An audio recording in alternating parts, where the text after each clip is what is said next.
नमस्कार। खबरों की खबर में आपका स्वागत है। जब से सीबीआई ने प्रधानमंत्री कार्यालय को चिट्ठी लिखी है, तब से महाराष्ट्र में खलबली मची हुई है। मुंबई पुलिस कमिश्नर परमबीर सिंह हांफते हांफते ये बयान दे रहे हैं कि जल्द ही सीबीआई सुशांत के मामले में अपनी जो रिपोर्ट सौंपेगी और वो रिपोर्ट मुंबई पुलिस की रिपोर्ट से अलग नहीं होगी। यानी सुशांत की आत्महत्या की जो थ्योरी मुंबई पुलिस ने घड़ी थी, उस पर सीबीआई मोहर लगा देगी। अब पता नहीं ऐसी गलतफहमी मुंबई पुलिस कमिश्नर परमबीर सिंह ने कैसे पाल ली है। सीबीआई ने तो पीएमओ को लिखी चिट्ठी में ऐसा कोई इशारा भी नहीं किया है। उन्होंने तो चिट्ठी में लिखा है कि उनकी जांच अभी भी जारी है, वो सभी पहलुओं पर अब भी जांच पड़ताल कर रहे हैं, सभी तरह की फॉरेंसिक मदद भी ले रहे हैं ताकि सही तरीके से नतीजे पर पहुंचा जा सके। यानी साफ है कि भले ही सीबीआई को अपनी जांच करते हुए 150 से ज्यादा दिन हो गए हैं, पर वो अभी तक इस नतीजे पर नहीं पहुंची है जिसकी बिना पर यह कहा जा सके कि सुशांत की मौत आत्महत्या है या फिर हत्या। इस पर उनकी पड़ताल लगातार चल रही है। लेकिन मजेदार तो यह है कि सीबीआई की इस चिट्ठी से परमबीर सिंह इतने उत्साहित कैसे हो गए हैं। उन्हें कैसे पता चल गया है कि आत्महत्या की थ्योरी जो वो सुशांत की मौत के आधे घंटे बाद से ही बेचना शुरू हो गए थे, वही बात सीबीआई जांच में सामने आ सकती है। सबसे अहम बात तो यह है कि पिछले लगभग 4 महीने से जब से सीबीआई सुशांत की मौत के मामले की जांच पड़ताल कर रही है, तब से सीबीआई ने ना तो अभी तक अपने सबूतों, ना अपने गवाहों और ना इस बात का खुलासा किया है कि उनकी जांच किस दिशा में आगे बढ़ रही है, कहां-कहां किस-किस फॉरेंसिक लैब से वो मदद ले रहे हैं। कुछ भी सीबीआई ने अभी तक किसी भी प्लेटफॉर्म पर इस तरह का कोई बयान नहीं दिया है। सीबीआई वैसे भी बड़ी गोपनीयता के साथ काम करने वाली जांच एजेंसी मानी जाती है।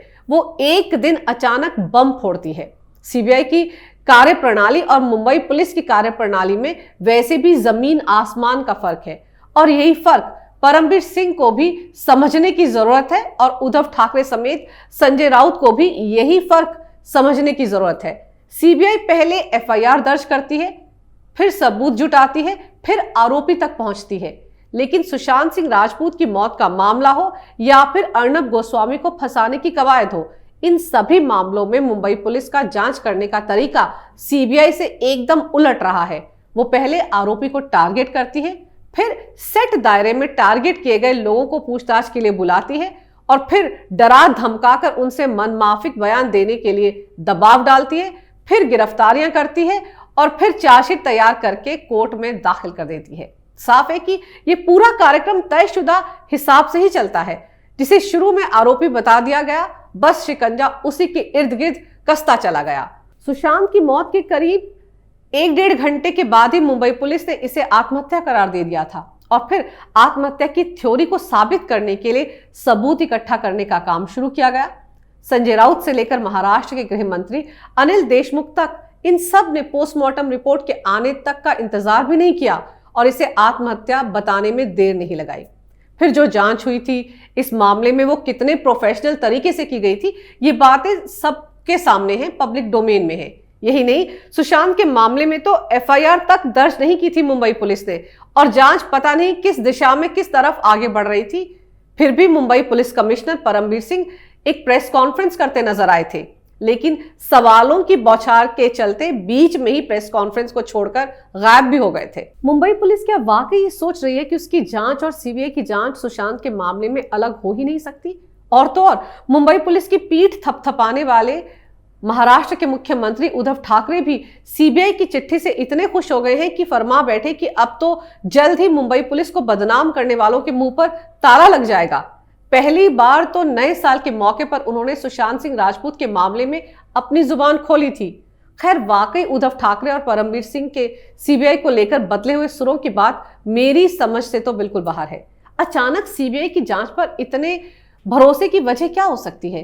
क्या जिस तरह से तहस नहस हो चुके सबूतों के बाद मुंबई पुलिस ने सुशांत का मामला सीबीआई को सौंपा था, उसके चलते इतने कॉन्फिडेंस से भर गए हैं परमबीर सिंह और ये फरमा बैठे हैं? लेकिन सवाल यह है कि अगर सीबीआई पर इतना भरोसा था मुंबई पुलिस और उद्धव ठाकरे सरकार को, तो सुशांत की मौत के मामले की सीबीआई जांच का इतना विरोध क्यों किया गया था? सीबीआई के खिलाफ सुप्रीम कोर्ट में भी उद्धव ठाकरे सरकार के वकील क्यों इतना तर्क वितर्क कर रहे थे। तब तो संजय राउत ने सीबीआई का विरोध करते हुए कहा था कि मोसाद और केजीबी को भी सामने ले आओ। तब ऐसा क्या छिपा रही थी मुंबई पुलिस जो उद्धव ठाकरे सरकार को सीबीआई के आने से पूरा कच्चा चिट्ठा खुलकर सामने आने का डर सता रहा था, सारा भेद खुलने का डर था। फिर जब फेक टीआरपी स्कैम के मामले में उत्तर प्रदेश के मुख्यमंत्री योगी आदित्यनाथ ने जांच का जिम्मा सीबीआई को सौंप दिया था, तब उद्धव ठाकरे ने राज्य के अधिकार का इस्तेमाल करते हुए इसकी इजाजत क्यों नहीं दी थी? तब तो वो फरमा रहे थे कि सीबीआई तो केंद्र सरकार के इशारों पर काम करने वाला तोता है। शिवसेना के बड़बोले नेता संजय राउत ने तो बाकायदा एक विवादित कार्टून बनाकर सीबीआई और ईडी को केंद्र सरकार का कुत्ता तक बताने की कोशिश की थी। अभी जब ईडी की गाज गिरी है संजय राउत की पत्नी वर्षा राउत पर, तब तो संजय राउत का कहना है कि पिंजरे में बंद तोते को बदला लेने के लिए केंद्र की मोदी सरकार ने बाहर खुले में छोड़ दिया है। तब तो उन्हें लग रहा है कि ईडी का इस्तेमाल तो उद्धव ठाकरे सरकार को गिराने के लिए हो रहा है। कमाल है, इनके सुर केंद्रीय जांच एजेंसियों को लेकर अपने नफे नुकसान के हिसाब से बदलते रहते हैं। वो क्या कहते हैं? Selective perception. खैर, उद्धव ठाकरे समेत पूरे विपक्ष के तमाम नेताओं को पहले ही तय कर लेना चाहिए कि केंद्रीय जांच एजेंसियां वाकई केंद्र सरकार के हाथ की कठपुतलियां हैं या फिर स्वतंत्र जांच करने वाली एजेंसियां। ये सिलेक्टिव परसेप्शन से इन एजेंसियों को आंकने का जो मसला है वो ज्यादा देर तक नहीं चल सकता। सुशांत के मामले में सीबीआई की जांच पसंद आ रही है, लेकिन सीबीआई ने हाल ही में जब पश्चिम बंगाल में ममता बनर्जी के भतीजे अभिषेक बनर्जी के नजदीकी तृणमूल कांग्रेस के यूथ विंग के महासचिव विनय मिश्रा के ठिकाने पर छापेमारी की थी, पशुओं की तस्करी के आरोप में यह कार्रवाई की गई थी, तब तो ममता बनर्जी समेत पूरे विपक्ष ने इसे बदले की कार्रवाई बताया था। तब इन लोगों ने सीबीआई के बेजा इस्तेमाल का आरोप केंद्र सरकार पर मढ़ दिया था, जबकि विनय मिश्रा पर पशुओं की तस्करी जैसा संगीन आरोप है। दरअसल शिवसेना समेत जहां जहां विपक्ष की सरकारें हैं, वहां वहां केंद्रीय जांच एजेंसियों की कार्य प्रणाली पर इसी तरह के सवाल उठाने की परंपरा सी बन गई है। जब ईडी ने उद्धव ठाकरे के करीबी और शिवसेना के विधायक प्रताप सरनाईक के ठिकानों पर छापा मारा था, तब भी शिवसेना ने रटा रटाया डायलॉग बोला था।